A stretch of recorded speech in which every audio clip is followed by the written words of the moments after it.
Good morning, everybody. My name is Sarah Crum. I'm managing partner of SKC and Co CPAs.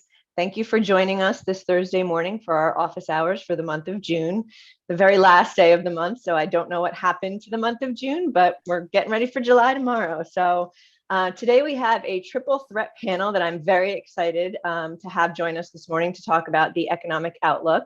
Just a few housekeeping items first before we get into introductions. We do want this to be interactive and meaningful for you. So if you have questions, please put them in the chat and Karen and Brittany will help manage that throughout the program. We are recording this just so that we can send it out in a link later and we'll post it on our website in case you want to refer back to it or in the event that one of your colleagues couldn't join us today but wants to watch. So with that, I will introduce our triple threat panel and turn it over to them for brief introductions. We'll start with you, Josefina. Hi, good morning. My name is Josefina Tranfa Aboud. I am an economist. I am the owner of Analytical Economics Associates, and I work in the space of litigation support. I work with attorneys and insurance carriers in litigation matters to analyze economic damages and look at various economic indicators as part of the work that we do. Great, thank you. Ben, you're up. Hello, everybody. I'm Ben Bush. I'm the managing partner at Northeast Sequoia Private Client Group, located in New Jersey. We're a national boutique financial services practice. We really try to play a role as key business strategists and critical thinking advisors for our clients who tend to be business owners, entrepreneurs, or growth-minded people. We've been in business for about 35 years. I've been up here in New York working in and around the firm for about 14. And I'm very happy to be here and think we're going to have some important topics to discuss. Great. Thanks, Ben. Last but not least. Good morning, everybody. I'm Andrea Diaz. I'm Sarah Crum's partner here at SKC and Co CPAs. And I've been a guest speaker of Sarah's for a few times now in her office hour. Looking forward to today's conversation on the economy and what this means for our business owners. And let's get to it. Awesome. Right. So I want to start with an overall view of the economy and some comments there, and then we'll kind of drill down to some business specific things. And Josefina, I want to start with you. And, you know, a lot of business owners, a lot of headlines are all around the economy and recessions. And can you start by telling us a little bit about a recession, the economic indicators around that? Are we in one? Is one looming? What are your thoughts on that? Hi, good morning. And again, thank you for having me as part of this panel. As we watch the news, listen to the news, read about the news, we keep hearing the word recession. And the first thing that I would like to mention is the resource that's available through the National Bureau of Economic Research and the Business Cycle Dating Committee. They are the organization that establishes, although it is in a lagged fashion, the beginning and the ending of a recession. They do have a wealth of important information that is there. And one of the things that the NBER, Business Cycle Dating Committee, defines is how a recession is actually defined. And it's based on the depth, the diffusion, and the duration. How significant, how deep is the recession, how widespread it is throughout the economy, and how long does it last. And the NBER designated a couple of months in year 2020 around the COVID-19 pandemic as a shortly lived but a recession, because it wasn't of long duration, but it was widespread and it was significant. And so those couple of months were defined as a recession. And so the definition of recession really changes depending on the circumstances, meaning the definition of the start and the ending date. Yes, there is a lot of conversation about a recession, probably a soft landing next year. The reality is that we are in a significant time in our history where many indicators cause a lot of discomfort, especially for small business owners. And what I really would like to mention is, what do we do during a recession? And the example that I want to bring is, Yes, the NBER designated a couple of months in year 2020 around the pandemic as a deep, while short-lived, but widespread recession. And one of the things that happened that we kind of tend to forget is that there are certain businesses that were significantly affected that we all remember. But what we sometimes forget is the fact that there are certain businesses that actually blossomed during that time. Masks productions, protective gear, the acrylic shields that were put on desks and teller machines. And so the reason why I want to bring that up is because pivoting is an important word during any economic circumstances. Whether a recession is looming, how do we define it? Businesses have significant challenges at the moment related to employment, related to inflation.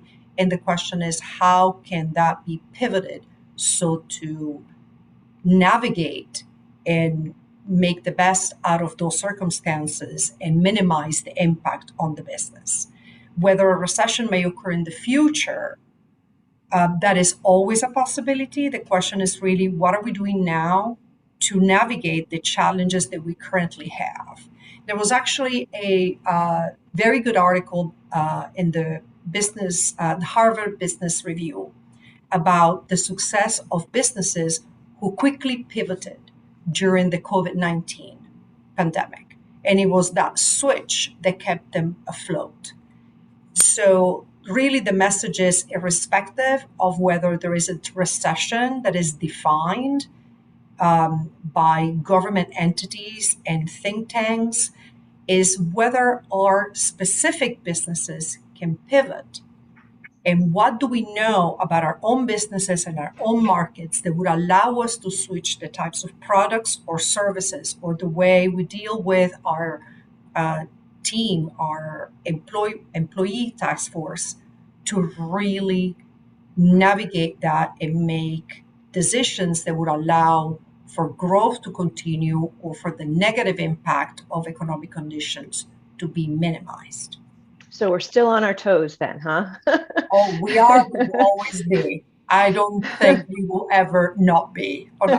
Not anymore, for sure. Ben, any thoughts on this?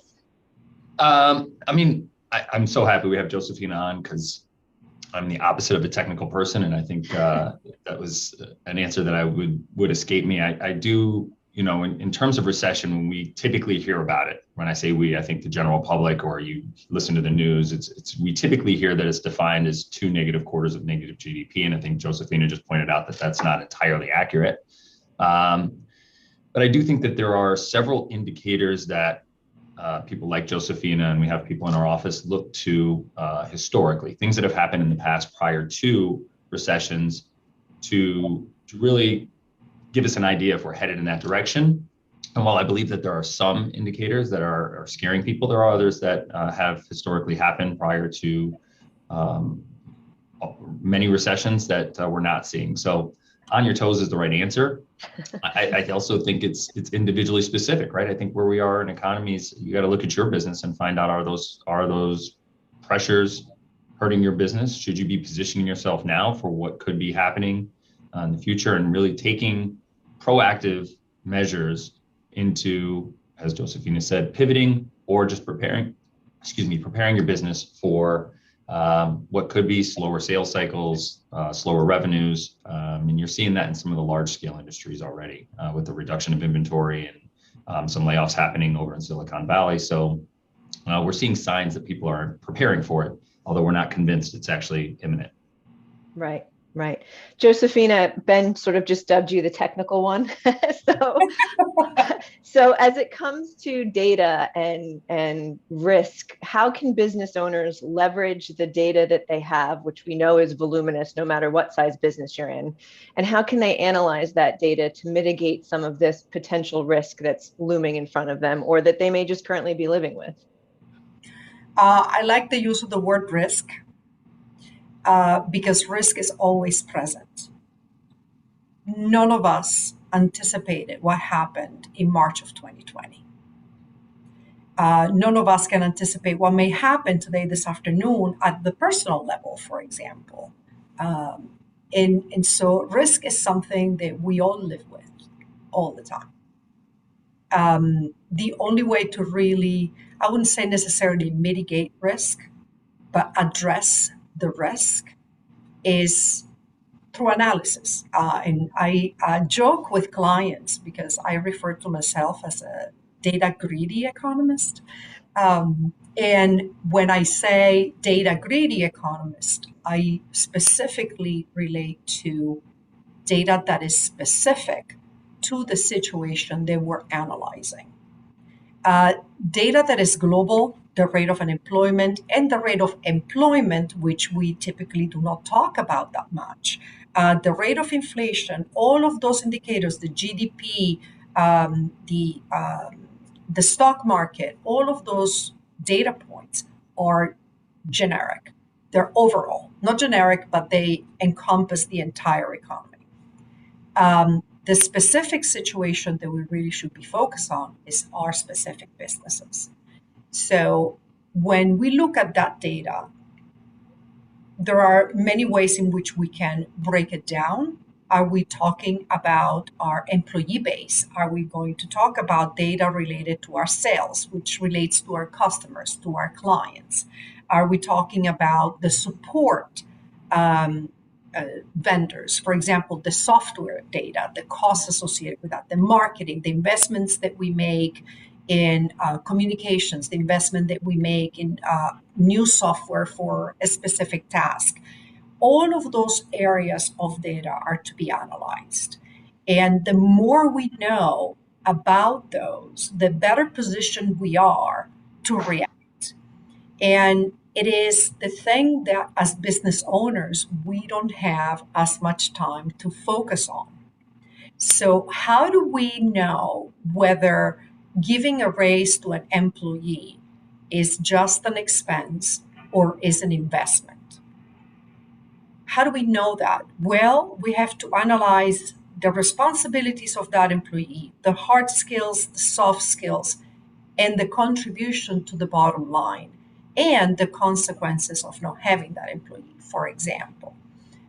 If we're going to look at our sales data, how can we glean information about our customers, our clients? What types of products and services do they currently have, or do we currently provide to them, or what are other additional data points that we can provide that can enhance the relationship? And in order to do that, looking at internal data is really, really critical. The other aspect of this, and with that, I'm stealing a line from a movie. I think it was Apollo 13. They had to land the rocket, and they said, this was not built for that. I'm not asking you. The question was, I am not asking you to tell me what it was built for. I am asking you, what can we use it for? So as we look at data, how can we use that data to identify additional service points, additional ways of training employees, additional ways of looking at profitability, and to mitigate the negative impact of risk? How can we use that internal data and those metrics to identify things that we can do in the future? How can we pivot? We sell a specific service or product. How can we use our internal data to tell us what is something else that we can do? What is a parallel service? What is a parallel product that we can pivot to that would allow us to further enhance our sales levels? And with that, we should support those decisions with, do we have the right talent internally? And what investment we have to make in that talent for future potential pivots? And how much do we invest? And how much do we really focus on that talent? The other aspect is, what are our current expenses? Do they make sense? Are they really expenses? Are they investments? Are they necessary software? So analyzing the nitty-gritty, the bottom line, the very small granular detail of data, it is a time-consuming task. There are ways of doing that.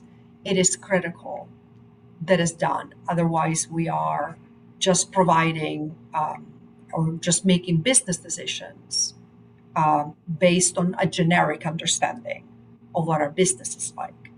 Right. And I think you started with how important it was as business owners to recognize that we don't have necessarily the time to do it, but it's so critical to make the time. And I'm going to actually switch over to Andrea now to see, your front lines with clients and business owners as I am. What are you hearing, Anj, from your business owners about, the concerns they have that keep them up at night, how sort of these headlines, kind of make them concerned over what's going to happen with, employment and recession and inflation and all of those things?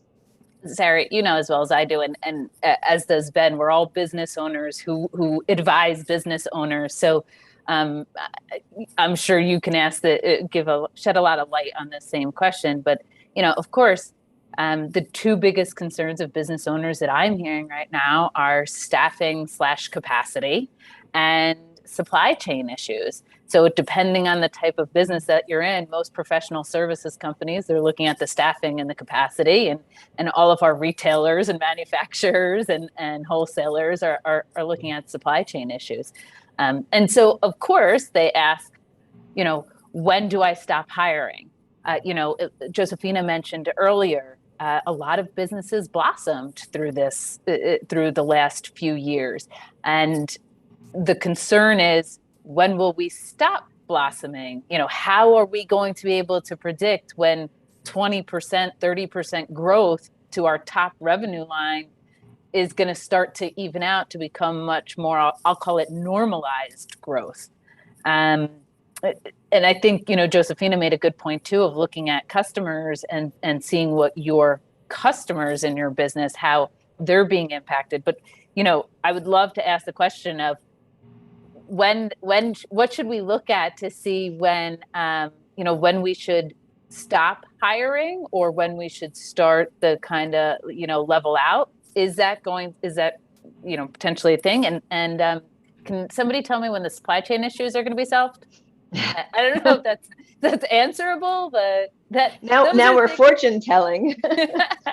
Those are things that we all hear, and Sarah, Ben, you guys speak to business owners every day, so as do I. So I'm sure you can add to that. Absolutely. Ben, I'm going to actually ask you this kind of follow up to what Andrea started with. What do business owners need to actually pay attention to, right?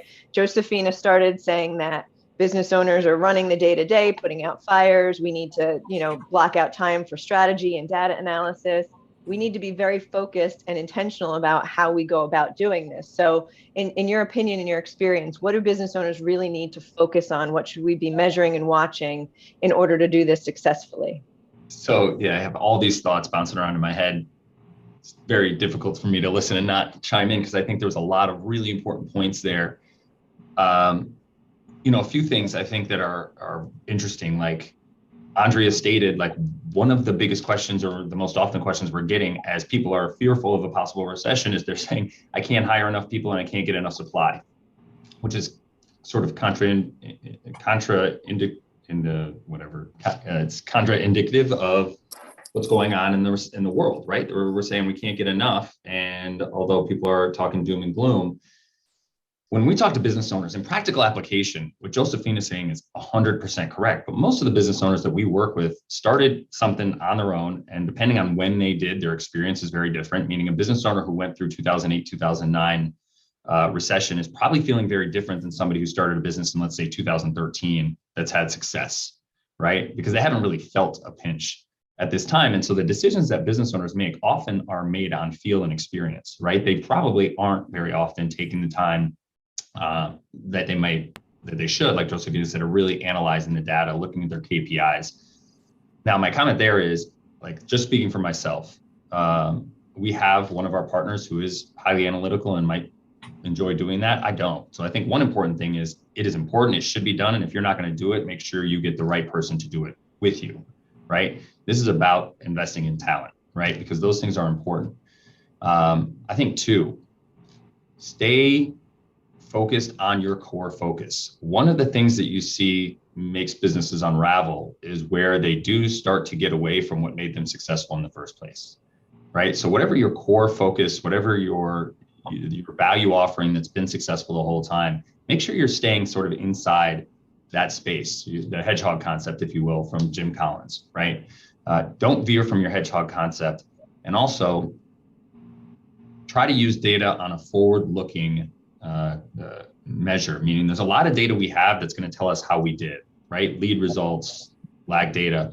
There's also data that can say, hey, what are we going to look like in 3 to 6 months, right? They exist in different businesses, and identifying that data is what's your forward-looking data? What are the metrics that you can look at today and say, great, this is based on our activity today, our performance, whatever that metric is in your business. What should we be seeing in terms of revenue in 2, 3, 4 months, or whatever your sales cycle may be, or turnaround time, and continue to focus on that data. And the other thing I'd say is business owners and for your team members is try to do your best at keeping your time allocated at what you do best, right? Because another thing that can happen is we can get pulled down into areas that we don't excel at. That's not a great use of our time. But as business owners, we tend to be rugged individualists. We want to make sure everything is right, so we feel like we can do it better. That's where that investment in people is critical. Especially if you come to a point where you're going to have to consider letting people go.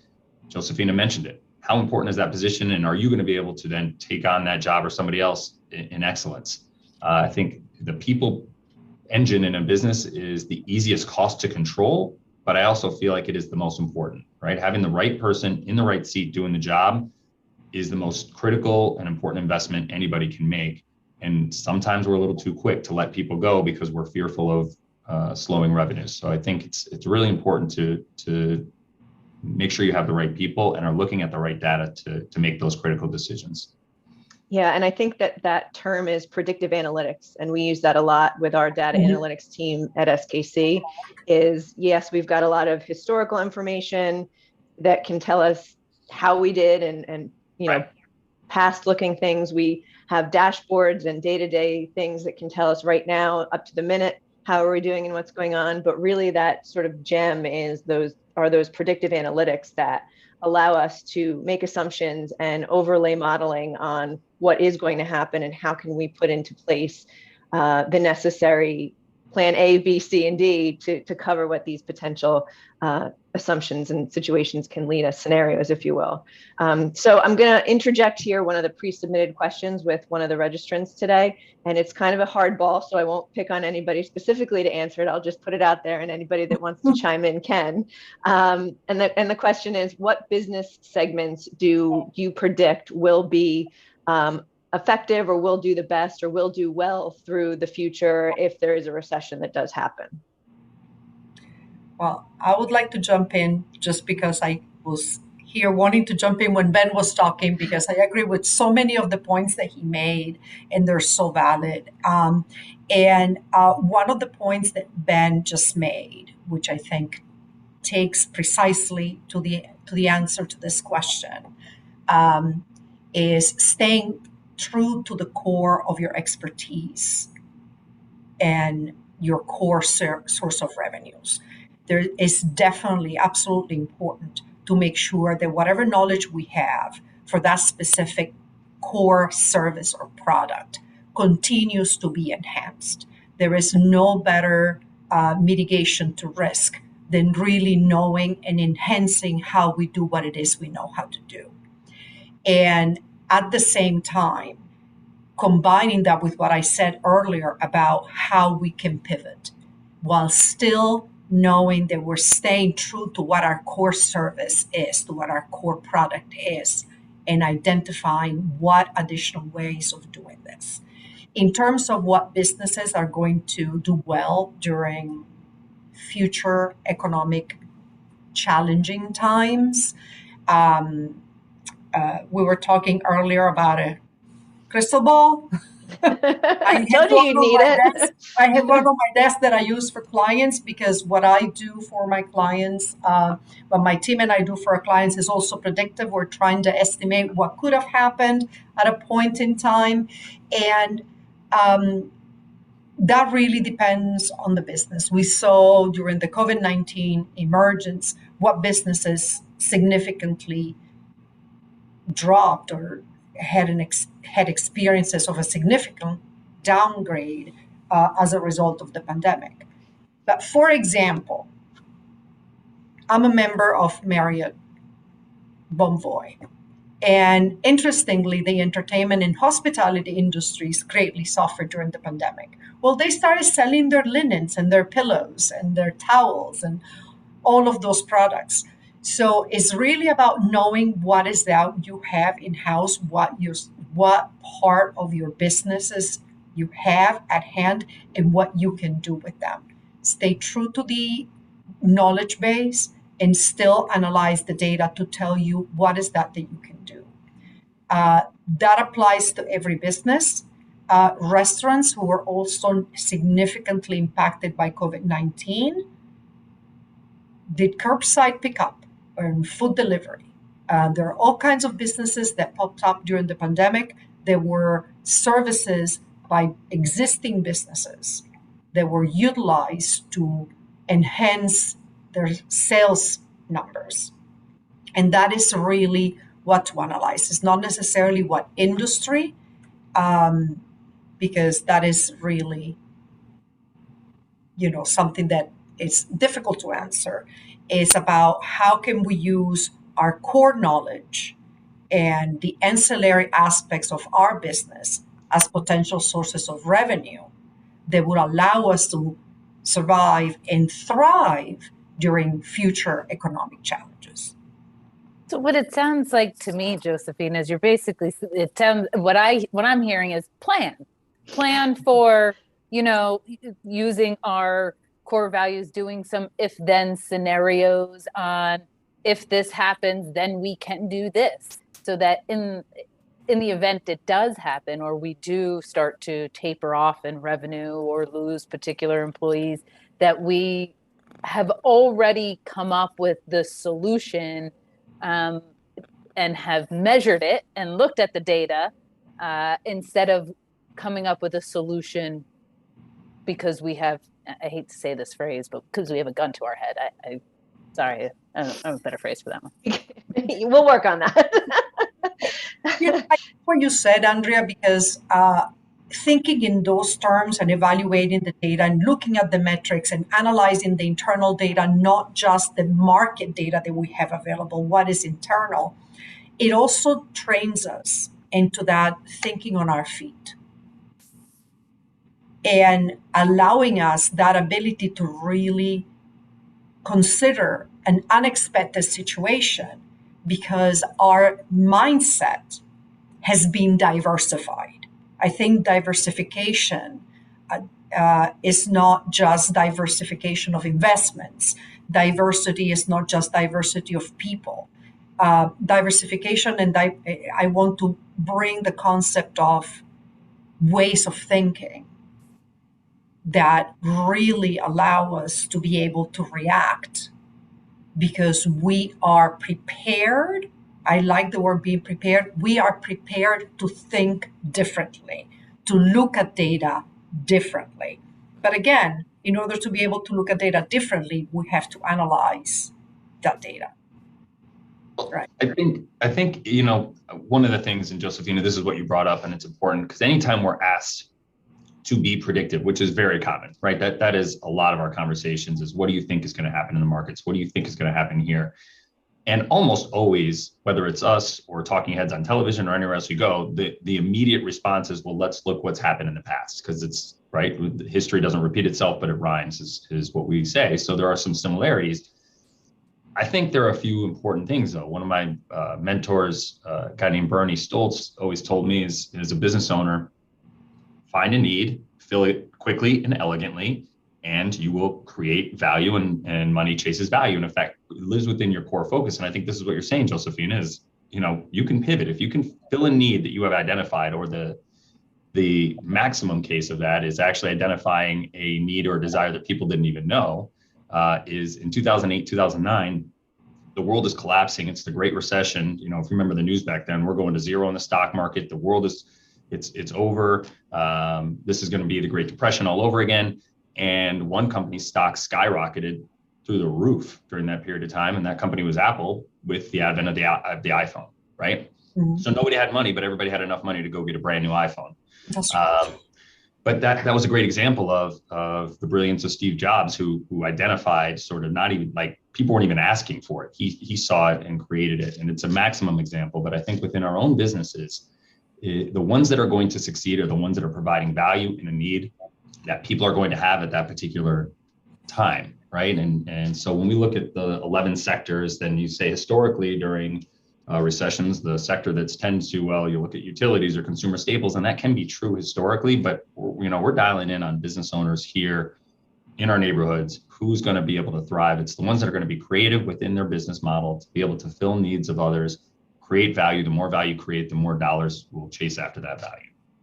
So I do want to dive into a little bit of some business specifics in this next section. And Andrea, I'm going to bring you up again from, I know with the business clients I'm talking to, they always ask us, what should I do, right? And so some of that is around investing, some of that is around 401ks. I mean, what are you hearing from your business owners? What questions are they posing to you that maybe we can tap into Ben and Josephina to answer for us? Same, similar questions to what you're hearing. How much cash should I keep in reserves? Should I be selling my building? Should I be buying a different building? As interest rates rise, if they're predicted to go, even higher over the next 2 years, is this a good time to refinance? All of the questions, I'll say, related to cash and what to do with their cash and investing, real estate and or markets. So Ben, I'm going to put you on the spot for that one first. So yeah, and we are hearing a lot of the same. It's a great question. We are big proponents of balance. In fact, for business owners, we're probably more focused on the liquidity side of the equation, meaning access to capital for business owners is I think of greater importance than possibly anybody who's working in a W-2 and getting a steady paycheck that may not have the pressures of payroll and inventory. Cash is king and liquidity is important. And then the caveat to that obviously is cash is diminishing in purchasing power quickly, right? And so when we're coaching clients through this, and I'm really happy to say that we are coaching for this, right? This is not a surprise. For our clients that we've been working with for a decade, it's like, hey, these times are going to happen. We don't know when, how long it's going to happen. And to sustain a business, we need to be prepared for it. And so looking at cash and cash alternatives, making sure you're highly liquid and able to act, it is times like these that fortunes are made, right? So it is those that have the access to capital and the foresight, the analytics, the ability to look at data and act are the ones that are going to do well. The idea of buying and selling real estate, obviously that's a very individually specific conversation. You really need to look at where you are in your business. I will say that residential and commercial real estate is pretty disjointed right now, right? Residential real estate mortgage rates were the first thing to go up when the quantitative tightening started happening and interest rates went up. And residential real estate values have been really going up rapidly throughout the pandemic, where commercial real estate, as an output of a lot of people work from home, a lot of businesses offering work from home, commercial real estate is different. So as a business owner, if one of your costs on your balance sheet right now is paying lease payments and outputting that money, it might be worth evaluating. Does it make sense now to look at the commercial real estate market and to turn a lease payment into an asset that you can grow on your own? That's something we're talking about often with our clients. If the situation is right and it warrants it, that might be a good move. So there's the client has to really look in and evaluate this on their own.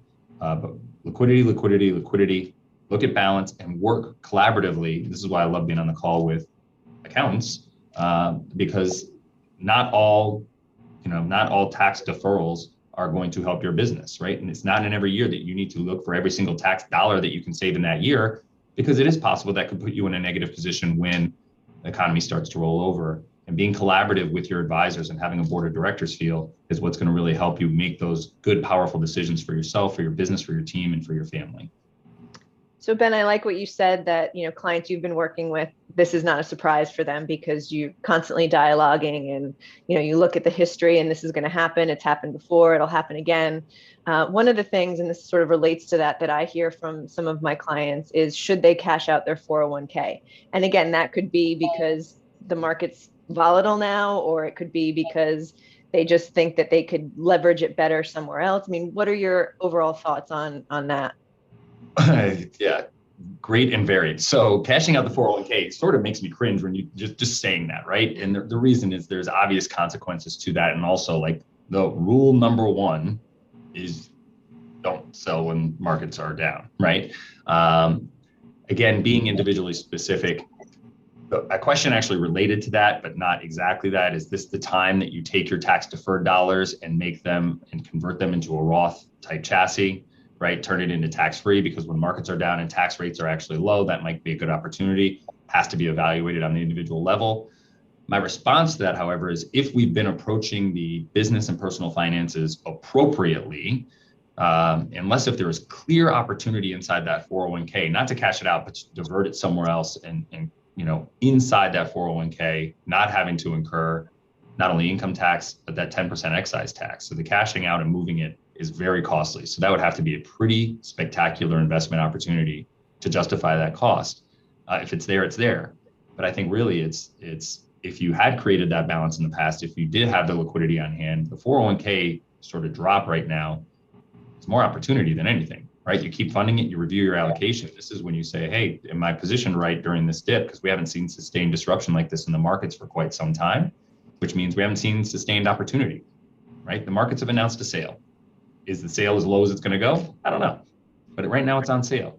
And so really looking at your 401k and other assets, if there's a better opportunity for it, evaluate it and see it, but be mindful of the costs affiliated with that. And there's a lot of tools that you can do these analytics, right? There's a lot of ways we can evaluate it to see if it's the right move. Right. So I know Josefina talked about it. Ben, I think you touched on it too. And Andrea, I'm going to ask you what you're hearing from business owners overall about hiring and the workforce right now. So the biggest question that's really come to that most people are asking is surrounded by the increase in wages. We've had many clients lose employees in the Great Resignation, and they're losing employees to competitors that are giving them 100% raise or 50% raise, these astronomical numbers, and business owners are saying, I just can't compete with that. Is this going to last forever? How long are we going to deal with they've termed wage inflation? So I think the question really is, are there, what are you advising of other ways to retain your talent? Should we be giving 20% raises? Or, I know some business owners have used bonuses to retain talent. What other benefits and what should we overall be thinking about when, we have new people coming in the door asking for much higher than our current employees, or if we're trying to keep talent that are asking for these large raises because they believe they can get that number elsewhere. And Josefina, I think you have some really great insights and advice on this topic. Would you mind sharing some of that with us? Sure. A couple of thoughts on this. One, talking about wage inflation, that is a buzzword that we're hearing more and more in the news. That is actually a concept that has always existed. We used to call it, the 3% wage increases and things like that. I also would like to say that those things are also business specific. We're all business owners here. And the first element, which is going to sound a little bit repetitive, is the analytics behind the talent that we have for each of our respective businesses. I think, number one, it is really important to be in conversation with other business owners across the board of specialties in order to be able to hear other different ways of thinking and ways of approaching the issue. When we're talking about employees at a restaurant, that is a completely different conversation from employees in a services or professional services industry, such as the accounting services or economic analytics or the financial services industry. This is something else that is really, really critical, and it is again about data, but this is about data on employees and how do we really evaluate them. Based on historical data and taking to the point that Ben mentioned that history doesn't repeat itself, but it sure rhymes. Almost every day I look at data on the rate of inflation and the rate of unemployment and all of those key indicators. And economic eras that have included high rates of inflation and high interest rates and issues with employment have not lasted more than a handful of years, 3 to 4 years, which is kind of scary to say to business owners, this may last 3 to 4 years. Well, we're already gone through 2 of those. But that wage inflation that is so much of a buzzword in the news right now may not last and may not be a 7% increase this year and next year and the year after that. So how do we navigate that? We can still recognize good employees. We can still recognize the talent by giving temporary bonuses that are discretionary, that may be outside of our normal cycle of bonuses. That may affect our business margin.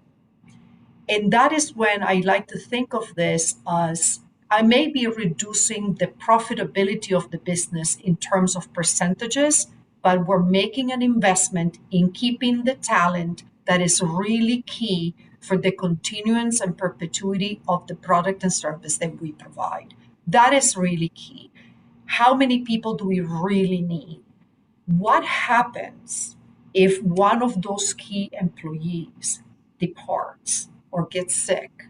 Getting sick has been at the forefront of our thinking for the last 2 years.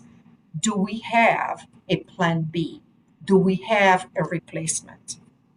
Do we have the ability to quickly shift internally so to use overlapping skills to mitigate that issue?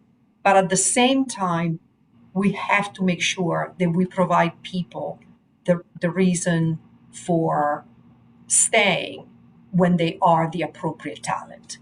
That is pay raises, that is temporary bonuses that do not necessarily translate into something that's permanent if that is a concern. But also time. People want time availability. I think flexibility on the ability to work remotely is critical in retaining talent. The ability to provide extra time off is also significant, is different kinds of compensation.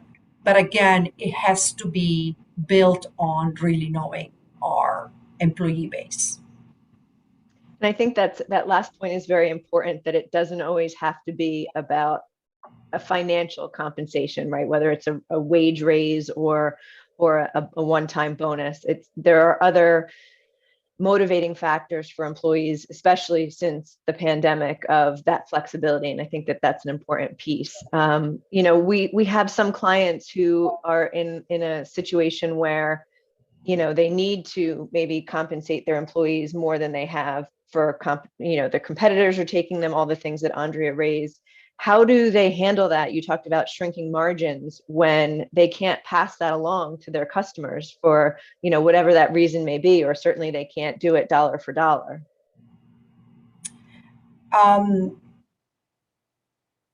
would suggest looking at that as an investment rather than something that is diminishing the profitability of the business. Because when a high talented employee departs, or where the market forces are requiring that competition for employees is the name of the day. We just have to focus on how do we retain them. And maybe optimizing the workforce is another term that we should put in there, meaning we need to really take a hard look at the productivity of each particular employee and see which one may not be the most effective employee for a particular task and reallocate the resources across employees, maybe terminating some employees to the benefit of retaining the higher talent is important. And again, it depends on the business, right? It also depends on the client relationships. If the customer base for a retail base business will be different from the exposure when you have a services type of business. And understanding what the customers really like to have and the employee that is responding to their needs is a way of identifying who are the employees to reward for their loyalty and for their presence in the business. Right. Right. So it may be that the margins may be affected, but to your point of pricing, it really depends again on the type of business. It may not be feasible to transfer those increased costs onto the customers. I actually saw that with a small provide services for dogs, and they lost the client base because they had to increase prices so much that aspect of their business, they sort of had to make it dormant, right? So if there are various segments to the business, to the particular business, are there areas that need to be maybe made dormant for a period of time, and so that the business can focus on the other areas where pricing to customers can be enhanced and can be placed in line with the current inflationary pressures. Right. We're sort of like eliminating the service or temporarily suspending a service for which pricing cannot be increased sufficiently to justify the battery of employees that are needed for that, the costs that are associated with having those employees, the technology that is necessary for providing that service. Or a business can decide to maintain that service, enhancing the prices of other services, but then maintaining that as an at-cost sales point. That is not necessarily a bad idea. That may be something that then can be used in the future to repivot and realign and enhance that revenue service. So the various segments can be profit-based analyzed so to decide which prices can be raised and which can't. And I think it's so industry specific to your point, because we were talking internally about a home service business that had too many clients, and whether the issue was we couldn't hire staff to service all those clients. So their solution was to raise their prices enough that they thought they would lose clients, and that would take care of sort of the labor burden that they were dealing with. And in that particular industry, that didn't happen for them, right? They increased their prices. Maybe they didn't increase them enough, but they didn't really lose any clients to help on the labor side. So I think it's very industry specific as we sort of go through a lot of this turmoil. We did have another pre-submitted question, and I'll raise it to the entire panel, from a small business owner who's just new and starting their business out, getting it off the ground. Are there certain steps that they should take in this economic environment? Are there certain things they should be hyper vigilant about? What are your thoughts? And again, I'll open this to anybody on the panel. I would jump in. I've been a business owner for 6 years. I've been doing what I do for 2.5 decades. But as a business owner, there has been a significant amount of learning in terms of the structure, the infrastructure of the business. Where are you physically located? Who are your vendors? who are the providers of IT services, accounting services, bookkeeping, all of those things. And it has certainly been a very interesting learning curve. And evaluating what is that the business needs and really doing the research as to who will be the best provider for that particular service is, I would say, is the most important aspect. It can really absorb a significant amount of time from a business owner to have a service or a vendor who does not necessarily meet the requirements of solid support to the business. And that time that has to be dedicated by the business owner, especially at the very beginning when you're basically being a one-man band or a couple of men band, is really, really critical, because that time that is dedicated, that should be provided by a vendor, is time that is not dedicated to sales.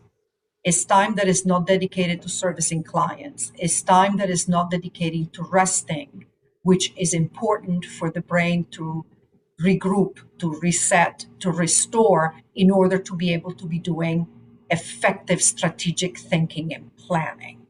So that time that we dedicate as business owners to service providers is really, really critical. So identifying the best one is really important, and cost considerations have to be made based also on what the value is by that particular service. Creating that infrastructure for the business is really, really key. That's what I would strongly suggest a new business owner focuses on significantly, creating that infrastructure with the right people. You know, Andrea has something to say. I can tell. I took myself off. That reminds me of a book actually called Who, Not How that I got at Ben's office that speaks completely about, it kind of goes back to having the right people internally or externally, but hiring the right outside folks to complement your business in that period of growth so that you're spending all of your time either in sales or servicing clients, or exactly what you just mentioned, Josefina. But Ben, I'm sure you have a lot of comments on this topic as well. Like I'm chomping at the bit. So I think something that Josefina mentioned earlier in the talk, it's funny that we are very much aligned, and I think coming from sort of different areas, but the importance of people. And what I would make the case, a couple things is, one, investment in people is always an investment. It always is. When you hire somebody or a vendor, you're always investing in people. Now, not all investments are great investments, right? That's the reality. But an investment in a person is exactly that. And being able to offload many, many things that either you don't like doing or you're not good at, or the combination thereof, or even things that you may enjoy doing that you're frankly not great at, is only going to open up the space for you to excel at what you are great at. In Josefina's case, like she mentioned, being able to do the data analytics and be able to dive deep. Like, I'm horrible at that. I'm never going to do that ever in my life. I'm never going to do it, but I got to have the right person to do it, because it has to be done to help accelerate our business.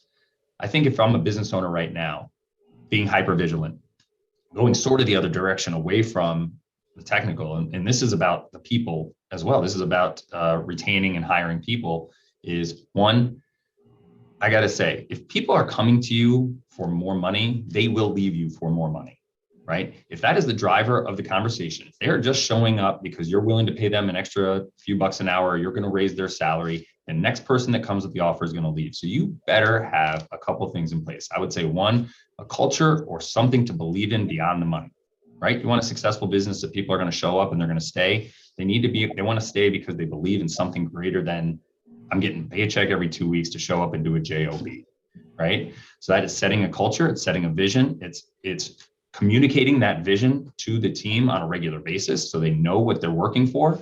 And then I think also is creating compensation structures that may not be permanent. right? So raises tend to be permanent. Generally, if inflation comes back down, you're not going to go back to your team and go, hey, inflation's away, so we're going to go back to your prior salary. That's not happening, right? Wage, and I would say Simon Sinek used the term wage correction, not wage inflation, right? Wage correction is maybe what we're seeing because the middle class has not seen sort of the wage inflation relative to the CPI, I think, over the past 30 years. But we've, talked about different things. It could be more structured deferred compensation plans, loyalty bonuses that you could pay it out at a later date just for staying. Could be performance-based bonuses aligned with that. Also small things. In our office, when sort of all this hit, we went around to everybody and gave them $100 gas cards. And we might continue to do that because, our team members, when gas prices went from $3 a gallon to $5 a gallon, that's a real hit on a household. And so if there's a way that we can offset some of those pressures while this is temporary, right? We expect that inflation at some point, Josephine, I think, said 2 to 4 years. So hopefully sometime in the not too distant future, we'll see this recede. But help your team get through this rocky time. Same thing with your business, right? Find solutions, find areas that you can say, I'm focused to make sure that our business can sustain even if sales happen to recede a little bit. If they drop, what are the things that we can do to help through these temporary times? Because as history does show, these times will be temporary. They always have been. There will be some type of, we're in a cycle, so to speak, an economic cycle, and that cycle will continue to move.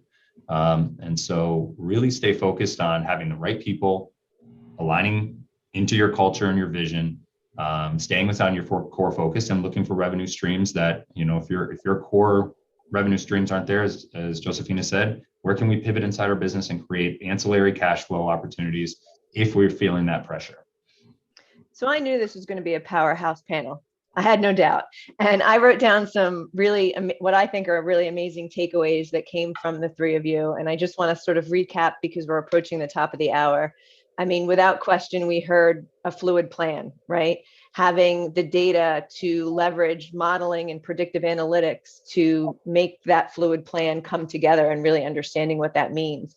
Seeking the support of other business owners, right? Making sure that as the business owner, you're using your time for the best tasks or actions that you should really be doing. And if there's a gap, fill in the gap with either other advisors, consultants, or other team members that you may already have. And Ben, I think you raised this great point at one point during the conversation of having a team, the right team, or your own, I think you called it board of directors, which is similar to having that support system of other business owners to rely on and support each other through this. So I really do want to thank our panelists for joining us today. We could talk about this probably for 4 hours, and I'm sure there will be a follow-up because things are ever changing. We are at the ledge of a holiday weekend, so I want to thank you guys for joining us. I want to thank the audience for joining us. Please, if there are any topics that you want to hear in the future, email Brittany or Karen. We'd love to make this really relevant for you. But again, thank you everybody for joining us. Have a happy, healthy, and safe holiday weekend, and we'll see you at our next office hours. Thanks, everyone.